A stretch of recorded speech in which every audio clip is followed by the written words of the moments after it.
Hey, yo everyone, Andrew here, bringing you another video review, and today we're going to be doing my comic load for the week, as well as news, updates, questions, answers, and the Andrewcutter Battle Royale and everything that falls in between. Now, as you guys may have noticed, my lighting is a little off. I don't know why it is. I mean, it's only 2:30. I have a light in the background. Something's up with my computer. I'll play around with the brightness after this video. So I don't know how I'm going to look. I might be glowing like a angelic creature, or I might just be blurry and shadowy like a dark night. Anyways, we're not here to talk about lighting. We're here to talk about comic books. And we're going to start where we always start, with just a little bit of Batman in our life, with Batman issue number 25, the start of the second arc for Zero. This is the Dark City arc. Here's the digital copy, which again I give to my friend every time. I need to get the variant comic, which we'll get online later on today. Actually, I'll probably do it right after this video. So, this is the start of the second arc of Zero. Zero is having three arcs. The first arc, which deals with the Red Hood, and then the second arc, which is Dark City, dealing with Gotham being in the darkness that Riddler has caused, and also Batman dealing with its first detective crime story. And then finally, the Overgrown City, which is basically dealing with Gotham being overgrown like it was in the first issue. The preview we got in that first issue of Zero. This story starts off with basically how Batman is coping and dealing with the Dark City concept, with everything being in the dark, and also brings back an old, and I mean old, Batman villain back into continuity.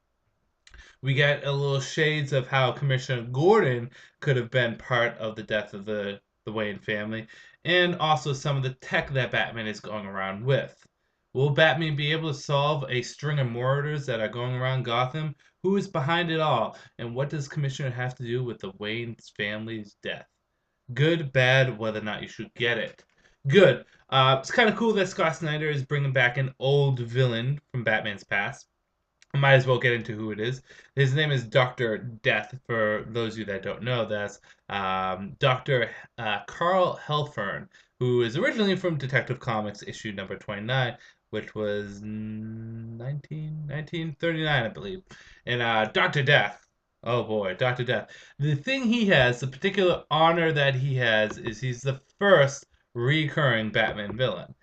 Before the Joker, before Catwoman, before Penguin, before Two-Face, for everyone else, he was actually the first recurring Batman villain, even before Hugo Strange. And he was kind of one of those evil mad scientists that was, skilled at killing people. Eventually, he gets burnt, and he looks pretty much like death. He looks like a burn victim, but like to the extreme, and he is literally Doctor Death. He does show up here and there, I think, throughout the 80s or 70s, and I think he even showed up in modern continuity, but I really only know him from the Golden Age. And if you're ever curious on Dr. Death's original stories, you can just pick up Showcase Presents Batman Volume 2 or 3, I think it's in. It's not in 1. Well, maybe it is in 1. Anyways, so it's kind of cool that they brought Dr. Death back, and it's kind of cool that they're, again, little tidbits of continuity thrown in there. I like how this is focusing on detective story stuff for Batman, and I also do like the kind of thing that's going on with Commissioner Gordon and how he could play a part in the Wayne's family murder. Pretty cool. Bad. The only bad I could say about this is they do something with the Batmobile, which I think I understand what it was, but it's kind of silly and it was kind of hard to totally figure out exactly what was going on. Basically, the Batmobile hopped and its wheels could cling to the ceiling of a tunnel, but it wasn't really explained well, and I think it just wasn't interpreted well for me. Didn't really care for it. Second thing was Dr. Death. Cool that they brought him back. I thought his design was a little too exaggerated, and so were the murders that he was doing. Like, super exaggerated. But besides that, putting that aside, I will give this a 4.5 out of 5. Not quite a 5 out of 5. Like the beginning of the first arc, which was a fantastic arc, I feel as though this starts off with kind of a meh tone to it, but I am curious to see what will happen and go from there. So 4.5 out of 5 for that. Sticking with Zero Year, we will be doing Nightwing issue number 25. Basically, the concept of this issue is Nightwing goes out to the movies during the blackout and basically has to team up with a bunch of kids and stop off a supervillain, one of Batman's classic supervillains from the 90s. Will Nightwing, or Dick Grayson at the time, be able to do it? And what repercussions will this have on Haley's Circus? Good, bad, whether or not you should get it. Good, it's kind of a fun little story with him just going around being Dick Grayson. In addition to that, I like the nods to continuity and typically the stuff that Kyle Higgins has been doing in Nightwing since he jumped onto the book. So I do like that. Bad, it really didn't do anything at all for me in terms of a story. It doesn't speak too many volumes about Nightwing as a character, and it doesn't really do anything for the Zero Year stuff. This could have been any story of him in any town dealing with any bad guy under any circumstance. It really didn't do anything with Zero Year. Saying that, it was an enjoyable story, but a 4 out of 5 at best. So Nightwing Zero Year. Moving on to the next Zero Year book, and the second to last. Oops, I think Batman just fell. No, that was Wonder Woman. The next and second to last Zero Year story I think there is Batgirl issue number 25. So we don't actually get our good friend Gail Simone doing this story. No, this is actually a different writer. Margaretti Bennett. I hope I pronounced that right. If I did not, I apologize. I'm horrible with names. And basically, in this, Commissioner Gordon goes out. The flood is about to happen, which I'm intrigued how this flood is going to affect Gotham. I like the concept of the flood in the Zero Year. But basically, he tells her, take care of the home, take care of your brother while I'm gone. And she does that, and she does it in a very awesome way. And she has to lead people throughout Gotham while the flood is happening. Good, bad, whether or not you should get it. Good. I really do like the portrayal of Batgirl in this. I do like how she takes on that responsibility and how she's able to take on the hardships of basically leading these people through Gotham during a flood. The atmosphere of the flood is very, very well done. Very well done. It's always a lingering danger that's coming through. And I also like the portrayal of James Gordon Jr. in this. Not quite a psychopathic murderer, still a kid. So I do like that. Bad? None. Out of the bad books this week, I would say this is arguably one of the best. This gets a 5 out of 5. I really did enjoy Batgirl this week. Batgirl beating Batman on my list. That's an odd rarity. Next is Batman and Little Gotham, issue number 8. So this is Batman goes on vacation with Catwoman and meet up with basically Joker and Harley Quinn on vacation. And while this is going on, Damian gets a bunch of bird-based heroes, including, I think, Huntress isn't really considered bird-based, is she? I mean, she's birds of prey, but yeah, okay. No, Katana's the only one that's not bird-based. A bunch of bird-based superheroes and go off and take on bad guys. It's fun. I enjoyed the Batman going on vacation story arc, if anything, more than the bird one. But like I said, Batman Little Gotham is always a fun time. There wasn't any laugh out loud jokes, but there was some good wittiness with this. So this will get a 3.5 out of 5. Next is Batman. No, not Batman. Forever Evil Arkham Wars issue number 2. So this is continuing Bane's war against the supervillains of Gotham, and you see factions starting to be made. Langstrom is creating an army of Man-Bats. Penguin's playing all sides. I mean, it's Penguin, of course he plays all sides. And Bane is pissed off and wants his talons. Good, bad, whether or not you should get it. I do like seeing all the villains kind of bickering with each other and fighting with each other. It's pretty fun. And I do like that Bane's kind of the star of this because it is Bane. They even made Bane walk around like this, like he does in the movie, which was pretty funny. I thought the conversation between Bane and Penguin was pretty enjoyable, and the art is really nice. I do enjoy the art. Bad is that the story really isn't going anywhere too much, and I don't. Other than the fact that it's just one big war, there's no hidden meaning to this story. It's just what it is. Despite that, I still enjoy it. 3.5 out of 5. I would say only pick it up if you're a fan of the Batman villains. Well, almost everyone's a fan of the Batman villains. Pick it up if you have some extra cash on hand. Sorry, I had to pause it for a moment. Um, who was I? Constantine, issue number 8. So Constantine versus Mr. E in the epic final battle climactic showdown between them. And what does Sargon the sorceress have to say about this? Sargon, yeah, Sargon. I think it's Sargon. Basically, it is Mr. E versus um, Constantine, and Constantine fighting Mr. E while naked. Yeah, put that imagery in your head. That is the basic gist of the story. A good, bad, whether or not you should get it. Good, I do like the incredibly darkness that comes with this comic. It feels very Hellraiser-ish. Not Hellraiser, Hellblazer. My bad. I haven't read too many Hellblazers, but I get the basic gist of the the concept and the feel and the tone of the book, and you get a lot of that here. I do like the ultimate ending, and I do like the decisions that are made by Constantine here. Bad, not much really. Maybe the only thing is Mr. E was taken out a little too easily for a guy that really was really jacked up, like huge major heel push. He just kind of died. That's it. Really wasn't feeling it. But besides that, I'll give this a 4 out of 5. Pick it up. If you enjoy Constantine, you're going to enjoy this.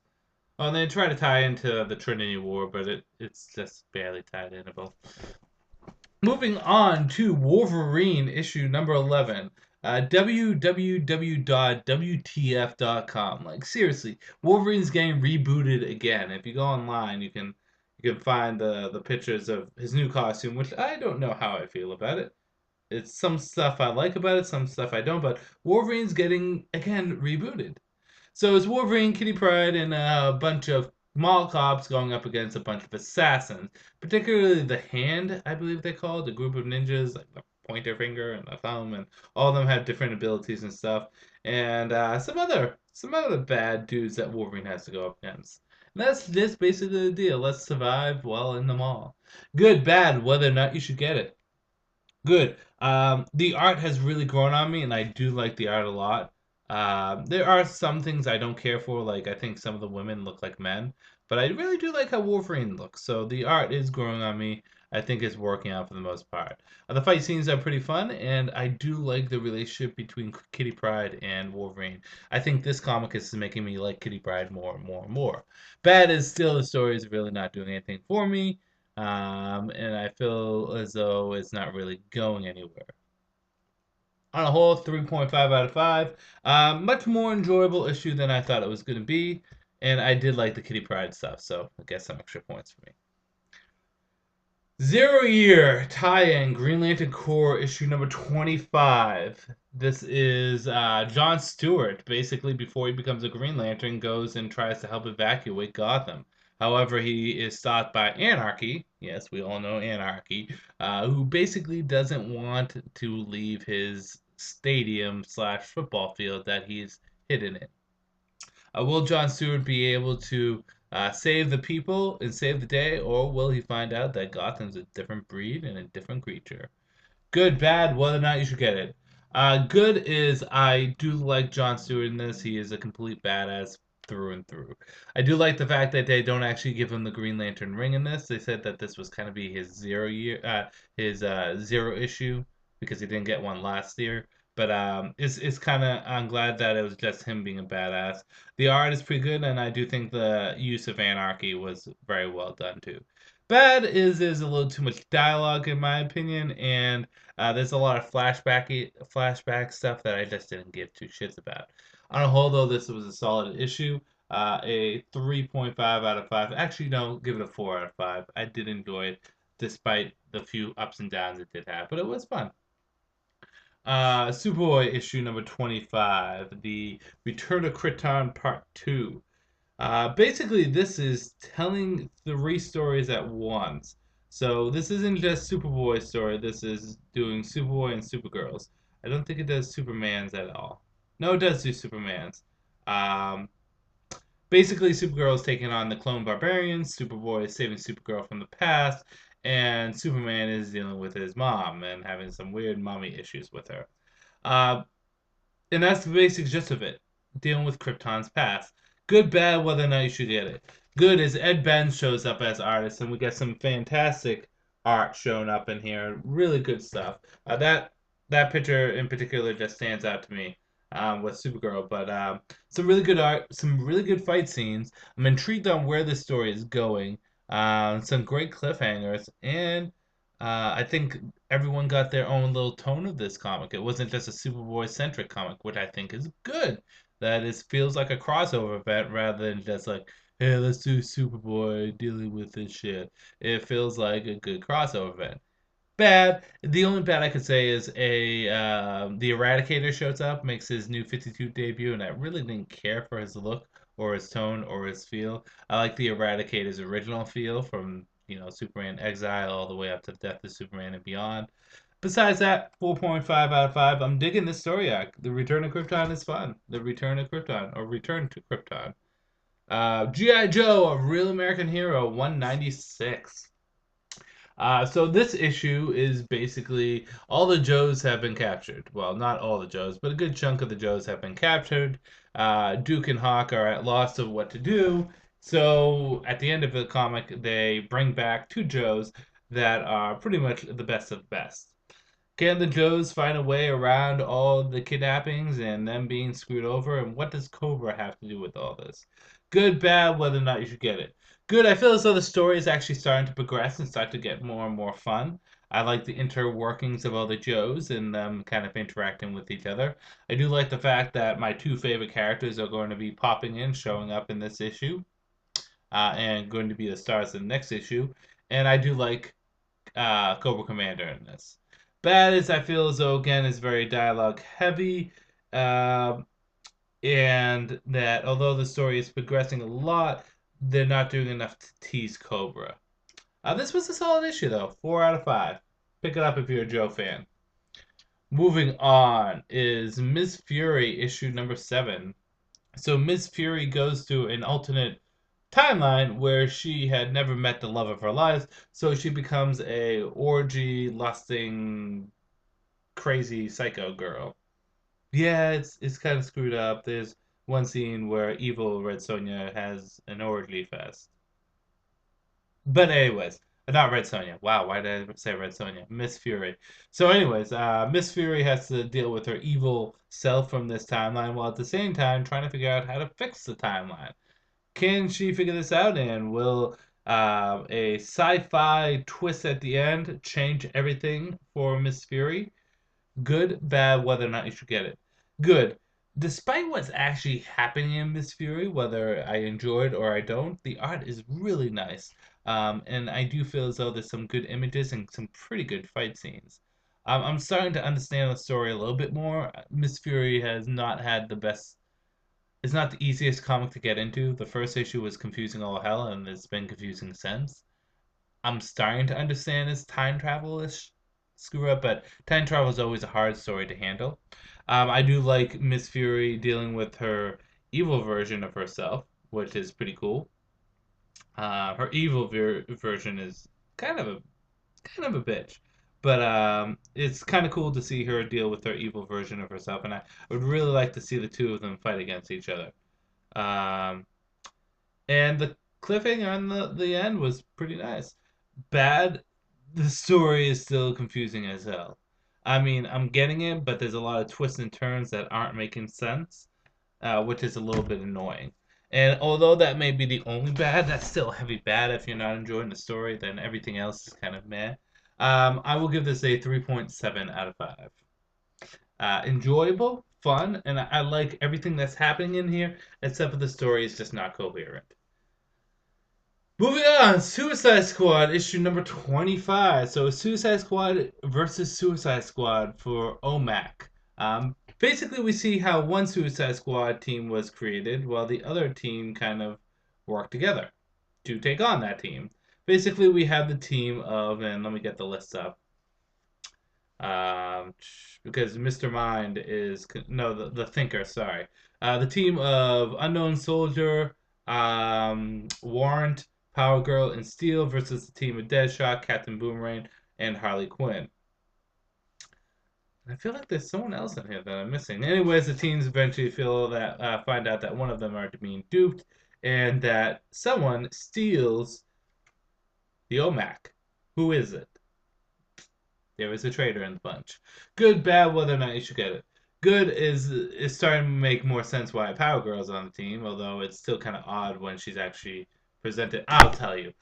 Power Girl and Huntress are presented by Amanda Waller saying that the world has gone to shit. I'm making a new Justice League. Huntress kind of, and it's basically like this. Huntress says, "Yeah, I don't trust you. I need more. I need more proof."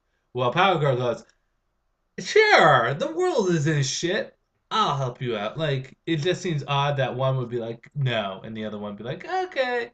Uh, seems a little off. Plus, Power Girl. I don't think Power Girl would have been the one that would have gone with that. I figured it would be Huntress. But anyways, um, so you kind of see how everyone comes together. I like that OMAC is being used. I like OMAC as a character, and I like how he is finally once again being used in New 52. The new OMAC is awesome. The fight is pretty fun, especially when Deadshot starts shooting Power Girl in the face, and she's like, really, really, this.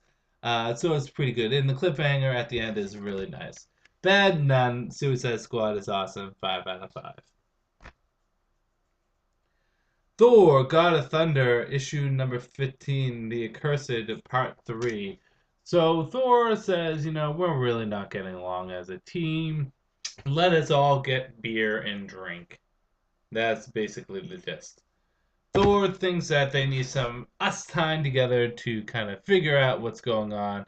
And by doing so, it makes the team stronger, but they have to fight the Dark Elf, whose name I forget, Melik, whatever. And Frost Giants show up. Yeah, cliffhanger, Frost Giants show up. I feel like that's a cliffhanger for a lot of Thor books that I probably haven't read, but Frost Giants. And that's basically the gist of the story. Good, bad, whether or not you should get it. Good, some nice dialogue in this. I like Thor talking to his hammer, and I do enjoy the bickering going on between everyone. It felt very Lord of the Ring-ish, kind of. I know it sounds silly. Uh, Bad is the cliffhanger was a little bit predictable, even though I told you it right now, and uh, yeah, that's about it. I don't know. This was a solid issue. I know I didn't give that much good. There was a nice fight scene in this. Pretty nice fight scene in this. But you know what? I'm gonna give this a 3.5 out of 5. Strong story, not strong story. Strong fight scene, strong dialogue. Story I just still don't care about, but that's just me. Okay, Katana issue number 9. This is getting canceled soon, which is a bummer because I like Katana, but to be fair, her comic really hasn't been good. It is Katana versus the Daggers, and that's the story right there. Katana is trying to lead the swords against the Daggers. She takes on the Daggers alone. The Daggers, though are drunken idiots, are being led by that child spirit thingy that are possessing people. Can Katana kill this thing, or will she get killed in the process? Good question. Good, bad, whether or not you should get it. Good. I do like the villain in this. I feel as though they have an interesting background, an interesting history and story to them. Some nice fighting in this. Some good action scenes. However, the art was not doing it for me one bit. Like, not one bit. The art was pretty bad. Not pretty bad, but the art just really wasn't that good at all. The dialogue was mediocre. I guess it's kind of good Katana's getting canceled because at least in Justice League of America she was fun. In this, I'm not feeling her. 2.5 out of 5. Vibe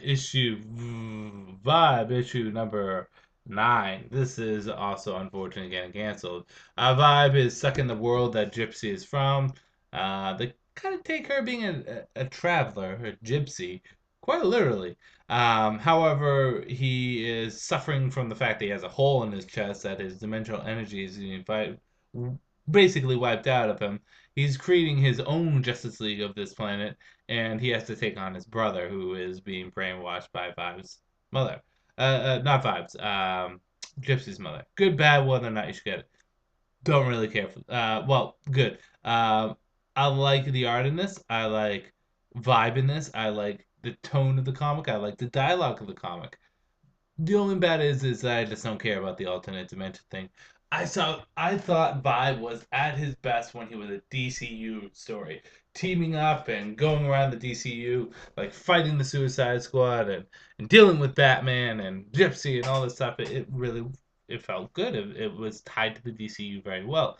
Bad is, I mean, it is just taking off course for that. So I will give this a 4 out of 5. I felt it was a pretty strong title this week. I enjoyed it. We're coming to the last three titles this week for me.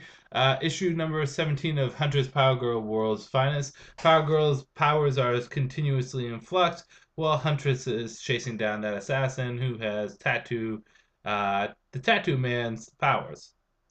And we find out that Huntress has a tattoo on her pelvic hip area, area thingy.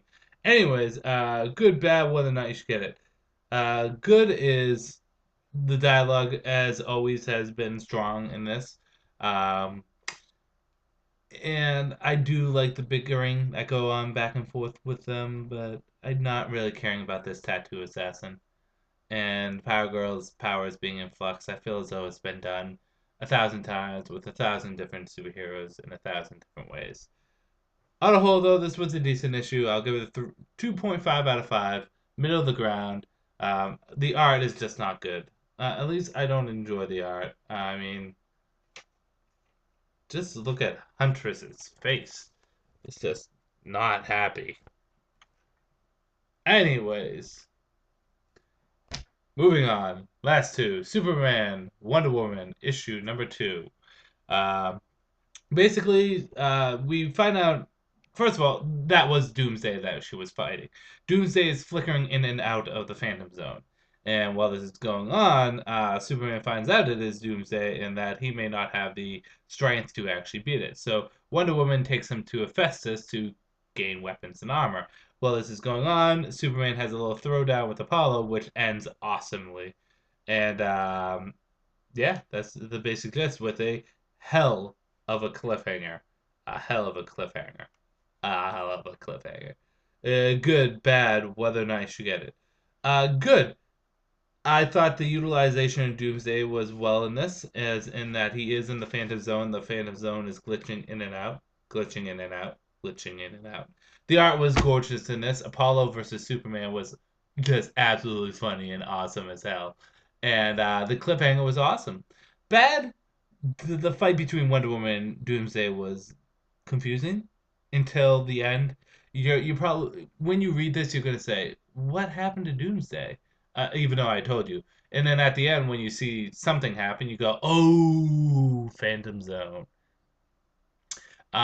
This also kind of changes things for, and this isn't a bad or a good, this changes things for Superman when it comes down to Doomsday, because in this, Wonder Woman doesn't even know who Doomsday is. So, although Superman has said that he's died before, and reference to Doomsday has been made in Action Comics on Grant Morrison's run, I don't think Superman's actually fought Doomsday yet. Why? Because in the Doomsday Villain Month issue, Doomsday got trapped in the Phantom Zone, years ago, and he's still trapped in the Phantom Zone now.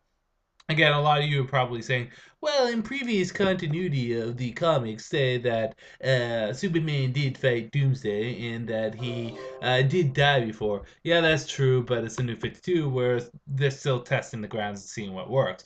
Tim Drake was Robin, and apparently there was a Teen Titan team beforehand, and then that got just retconned. So I think Doomsday and Death of Superman not ever happening is what the case is here. Is that bad?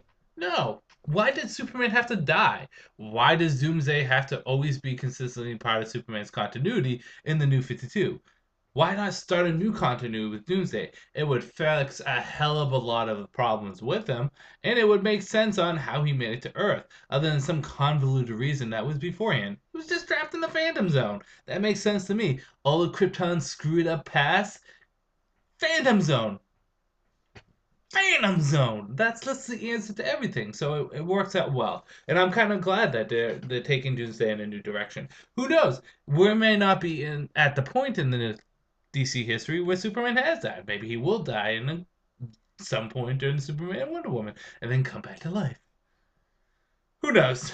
Anyways, on a whole, this is a 5 out of 5. Definitely a great issue.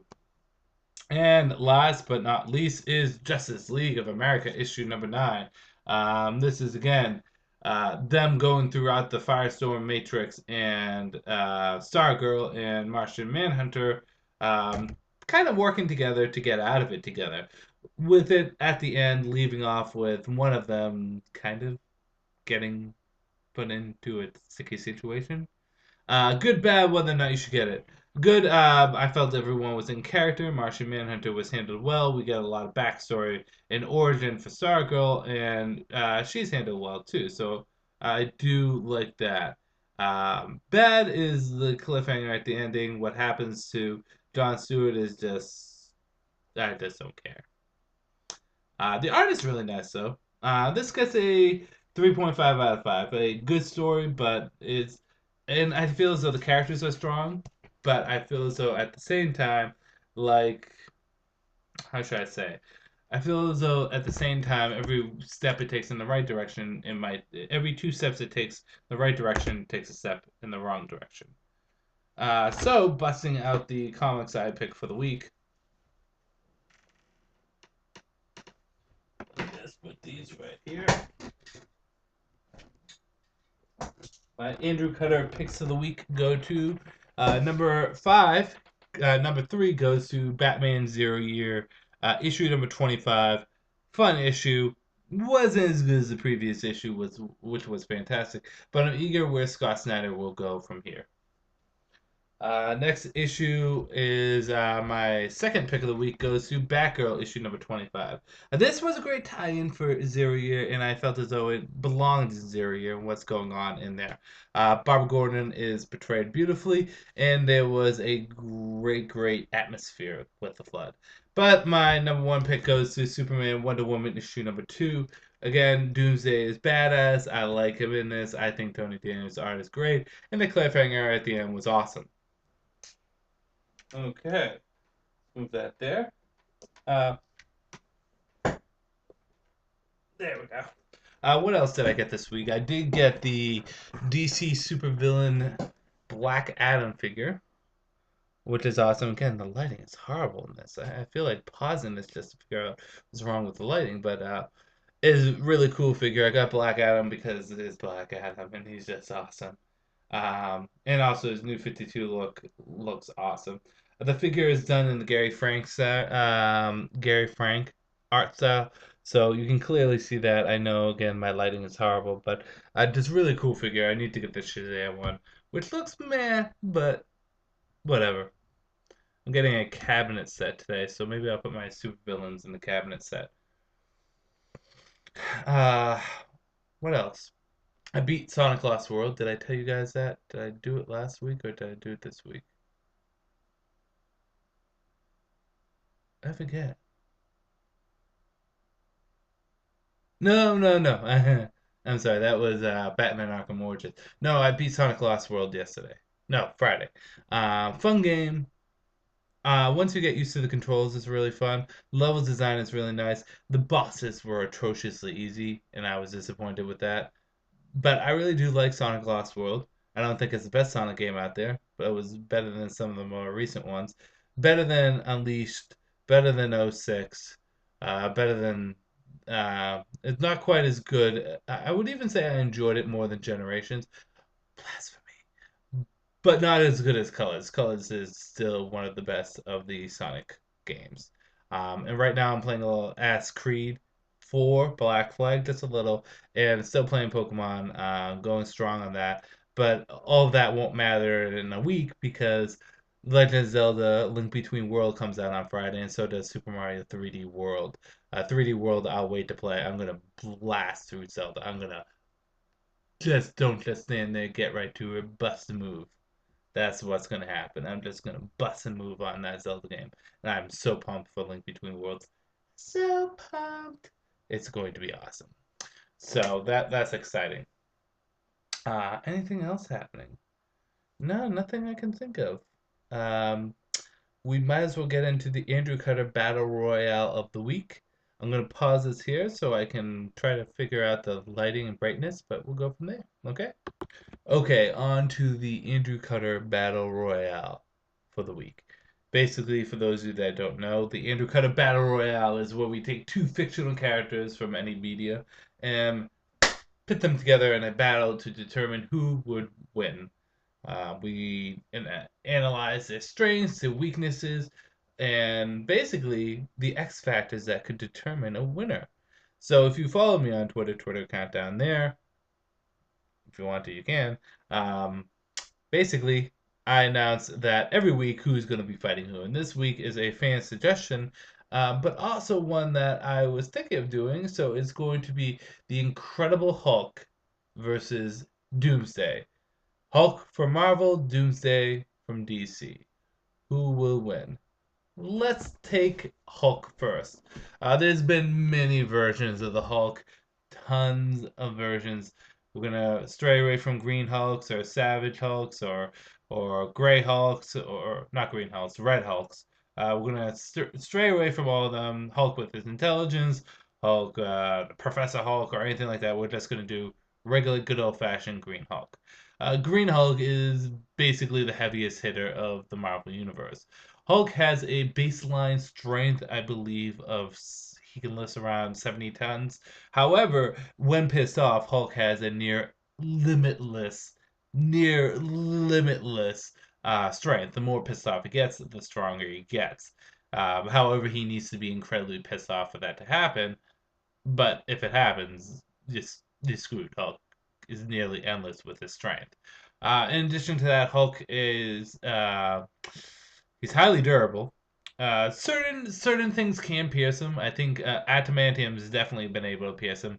I believe vibranium has been able to pierce him, but he's highly resistant to most modern man-made weapons, bullets, knives, swords, various different stuff like that. However, if you were to injure the Incredible Hulk, he has a highly regenerative capabilities. He's able to heal right away, shrug off most weaknesses, so on and so forth.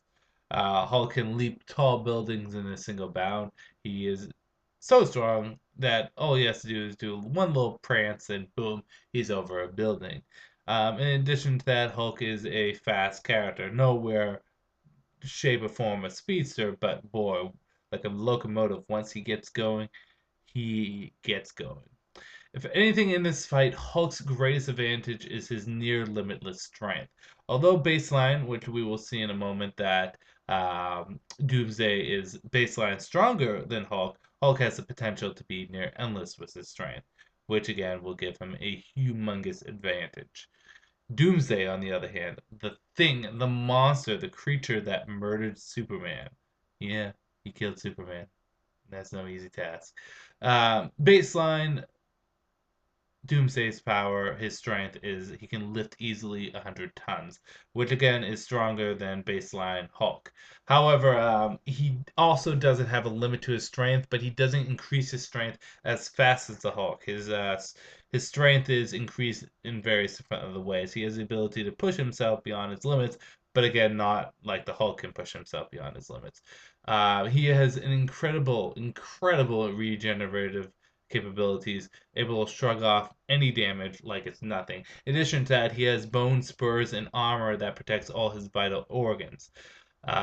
He is very fast, able to actually go toe to toe with Superman. Not quite as fast as Superman, but I would say he was be at the same base level speed as say Wonder Woman would be. Um, so that's definitely something to take in consideration. And in addition to that, and probably the biggest X factor for Doomsday is his regenerative capabilities, in that Doomsday is basically a product of years of continuous dying and coming back. Doomsday can be killed and then come back and has a natural evolutionary defense against that. For example, he was once killed by someone of pure energy. And by doing so, when he came back, he was resistant to that person's pure energy attacks. Superman has yet to be able to defeat Doomsday since he killed Doomsday in their big epic battle. He's gained an incredible resistance to some Superman's abilities. Sounds silly, but basically, take it for example, if Wolverine cut off Doomsday in his head with adamantium claws, if that was even possible, Doomsday would then become immune to adamantium. If he was poisoned by some unique poison, he would become immune to it. If someone used a magical attack, any magical attack, if Zatanna comes in and says something backwards and kills Doomsday, Doomsday is then resistant to magic, which is an incredible X Factor, which will be his X Factor against the Hulk. So who would win?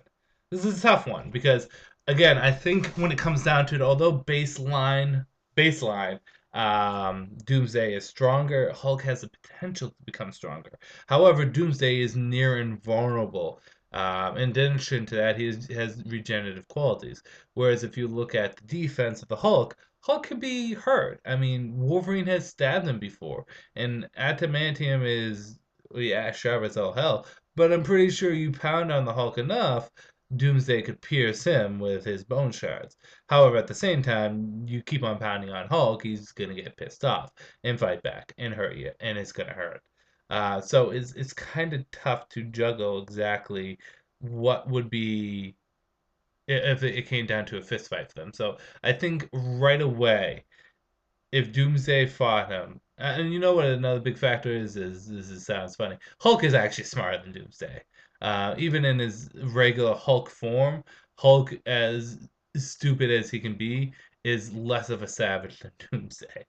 Doomsday is just pure fucking I'm gonna kill shit. He doesn't tacticianly think of anything. He doesn't have a fighting style. He doesn't have anything. He's just Doomsday kill. Hulk at least can think on his feet. Um, so if right away, I think if the fight started right away and Doomsday was able to get his hands around Hulk right away, Doomsday might be able to end the fight quickly. The longer the fight goes on, more pushes in the favor of the Hulk because the Hulk again is near limitless in his strength. Eventually, he would break Doomsday. However, here's the X factor: you kill Doomsday, he comes back. He comes back stronger. So in the long run, I give it to Doomsday. To be honest, I would say the winner by a 65% margin goes to Doomsday. I mean, no way around it. Doomsday, even if you kill him, he comes back, he's stronger. So it's kind of hard to take Doomsday out. It's kind of hard to permanently put him out. And again, right away, Doomsday has the advantage in the beginning of the fight. Hulk could hold off, kill Doomsday at one point, but unless Hulk can jump to the sun and throw Doomsday into the sun and finish him off, I give it to Doomsday. So if you have an Andrewcutter battle you want to see happen between two fictional characters, just post it down below and I will do it. I will give you guys my opinion on who would win in a fight. So in saying that, let's get into the questions and comments for the week. So basically what I do is every week I take the questions from the previous week, the comments from the previous week, and answer them and discuss them and respond to them. Pretty novel idea, huh? So how about I pull up the comments? So we have about 15 this week. And aways we go. Akuna Kota Z. Hey Andrew, thanks for adding me on Facebook. You demand. Thank you for sending me a friend request. Oh yeah, for all those you need to know, my Facebook is down there. So if you want to add me, it's my personal Facebook. Just go right ahead and add me. The site to Comically Speaking, the comic store which I go to, is down there. Awesome comic store. It's the only one I go to. And he has a new shipment of records in, like the old vinyl record thing. So if you're into music, got a new shipment in of that. So definitely something to be aware of. And my Twitter is down there too. Eric Simmons, hey Andrew, top three worst writers from DC. excluding Ann Nocenti. Current writers? Oh God. You sure I can't use Ann Nocenti for all three of them? I'm gonna have to think about that. That is tough. I don't think there's any bad writers per se, but there's definitely writers that aren't quite as good. I'm trying to think of all the comics I read. Other than Ann Nocenti, DC has some pretty decent writers. I mean, when Rob Liefeld was there, it was a joke. It wasn't good. Oh God, I'm gonna really have to think about this one. Thanks for giving me a brain twister. I'll get back to you on that. The Dark Knight Battle Royale idea: Captain America versus Owlman. I would do it. The one thing is Captain America has been used, and I'm gonna wait before I use him again. But I will keep it in the back of my mind. I should get a bowl and just put everyone's name in it that you guys suggest and just pull it out during the week. Diablo0034. Hey Andrew, if you had to pick between New 52, Wonder Woman, or Superman, who is the strongest? Superman, without a doubt. Superman's strength is near endless. Wonder Woman's strength is strong, but I think she can lift only 50 tons. That's a good question. I think she's a 50 tonner. Superman is like a 300-ton person without exerting. Superman has been able to weightlift 5 times the Earth's uh, mass, or yeah, mass. So let's just do a little comparison here. I'm gonna get up the actual thing. Superman's strength level. Because again, Superman is near endless with his strength, but in general, Superman does have a baseline strength. It all depends on how much yellow sunlight he has absorbed.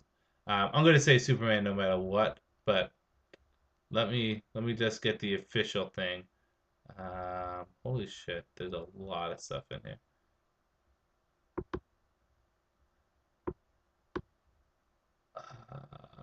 Okay, superior strength. Yeah, he's able can easily surpass 100,000 tons, which is ridiculous. So 100,000 tons is his baseline strength, which dwarfs almost anyone. Again, this is Superman here we're talking about. Let me just look up what Wonder Woman's baseline strength is. So I'm going to the DC database for this. DC Wiki, which is actually a pretty good wiki to use. Uh, Let's see what Wonder Woman's baseline strength is. I think Wonder Woman is actually depowered in the New 52. Could be wrong, but I think she's actually depowered in strength. I would consider. Well, although she does have godlike strength. Um, she's said to be stronger than Hercules. The same class as Superman and stuff. Yeah, I'm gonna say that she's still nowhere as strong as Superman. Nowhere as strong. Um, but anyways, moving on. Um, Blue Lantern 2814. There's a Dark Knight Returns 4-pack of Batman, Carrie Kelly, Joker, and Superman figures by DC Collectibles. I have seen that 4-pack and I've been tempted to pick it up. I just don't feel like dropping that much money for it. I think it's like $50 though, so it's not that much. Battle Royale suggestion from George Jones. Daredevil versus Deadshot. Damian versus Hit Girl. Where do you see Bruce Wayne in comics in 40 years? Basically where he is right now. Batman's like Mickey Mouse. He will always be around doing the same thing he always does. Eric Simmons, if you had to kill off one person from Batman, Superman, Wonder Woman, Flash, Green Lantern, Aquaman, or Martian Manhunter, who would it be? Probably Martian Manhunter, because of the bunch, he's lower on the totem pole than those. That's just my personal likes. So probably Martian Manhunter. But I wouldn't want to kill any of them because they're awesome.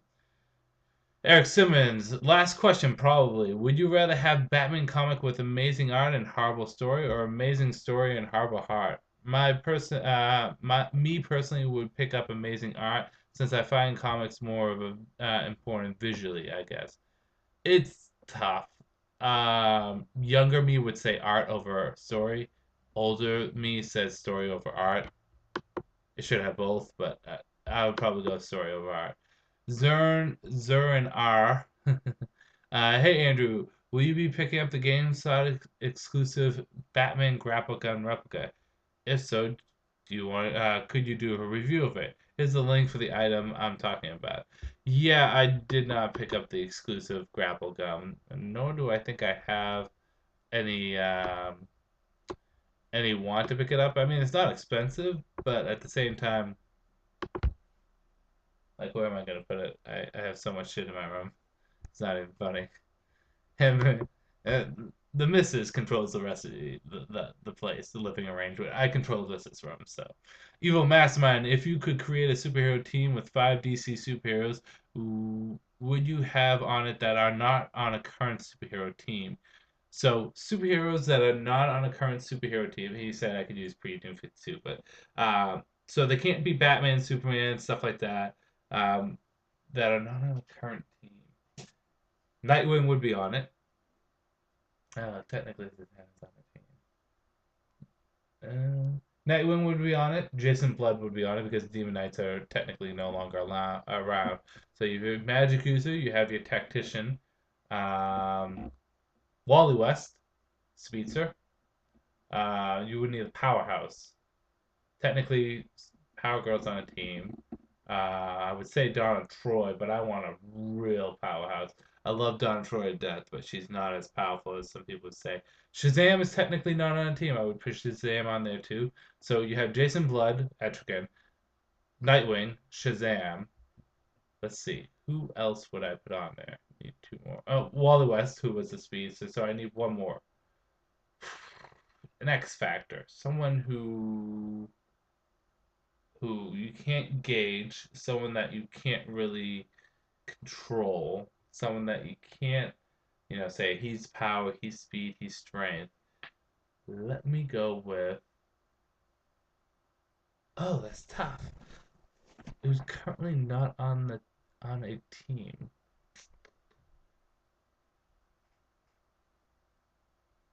I need to think of the last one. I can't just leave you guys hanging. Ezio Auditore? No, I'm just kidding. Who's currently not on a superhero team? Hmm.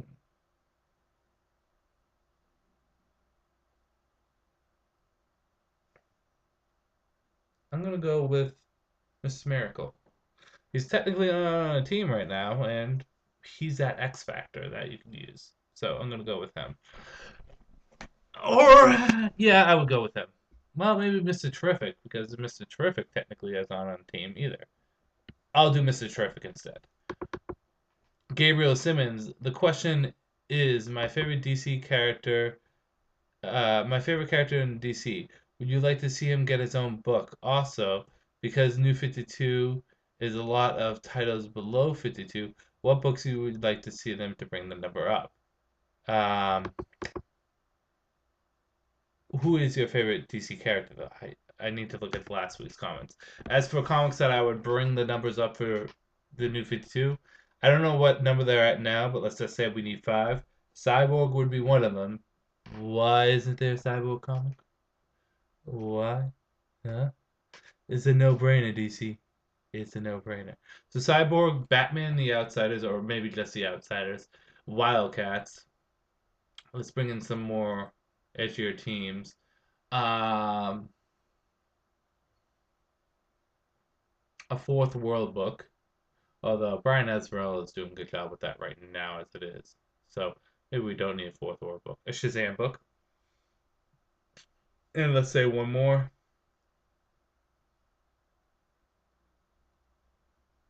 Oh, a Batman Brave and the Bold. Every week Batman teams up with a different character. It'd be great. You have team ups and you have Batman as that staple to for sales. Nick Lenz, hey Andrew, 2 questions for you. First, what Batman villain should be in the next Arkham game that hasn't been? Second, if the Joker does come back again, will it be a crossover event or will it be a one-shot issue? In the comics, if Joker came back in, it'd be a huge event. And Scott Snyder already said that he's going to bring Joker back at some point. As for what Batman villain has not been in a game, Arkham game yet that I would like to see, Court of motherfucking Owls, people. Court of motherfucking Owls. Like, go all out. Court of the Owls. The Dark Knight. I've been looking for some good New 52 comics, and I was wondering what are your overall thoughts on Superman Unchained, and if you recommend it. Superman Unchained is fun and good, but it's a very slow burn. Um, I'd almost recommend getting in a trade when everything's completed. There's nothing wrong with picking it up right now. The writing is fantastic. The art is the best art I've ever seen. I mean, it's Jim Lee.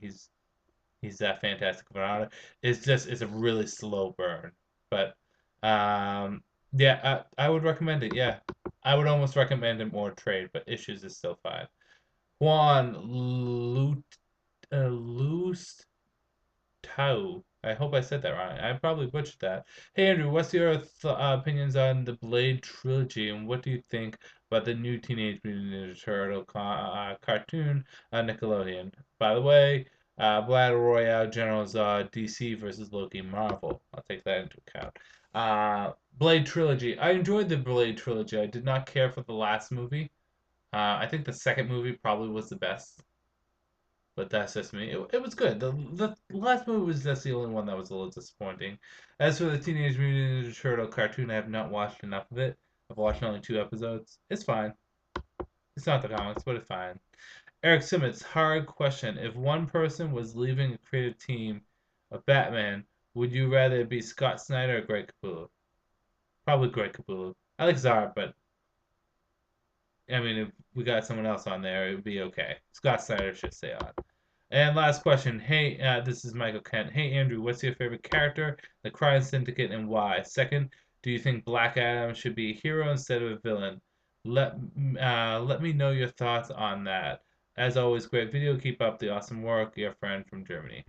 Okay, Michael. Thank you for the kind words. As for who's my favorite Crime Syndicate character, I mean, Owlman obviously I like, but I actually like Ultraman a lot more because he's just scary. He's just scary with the shit he can do. So I have to say Ultraman. Although, like I said, I do like Owlman a lot, and Owlman was a lot better than the DC original film that happened.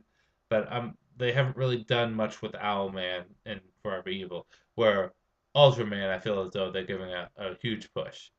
As for, do I think Black Adam should be a hero or villain? He should be lawful evil in that he should have his own slice of his country, the whatever country it's called, and he shouldn't be downright evil. He cares more about his people, and everyone else can go to hell, kind of feeling. You know what I'm saying? So those are the questions and comments for the week. If you have a question or comment, just post it down below, and I will answer it or address it. Check on Twitter for my next Andrewcutter Battle Royale, which will be next week. Who will it be? Who will be fighting? Will I take one of your suggestions, or will I do something unique and different? Just gonna have to wait and see. But I'm gonna end this video here. This is Andrew saying peace out for now.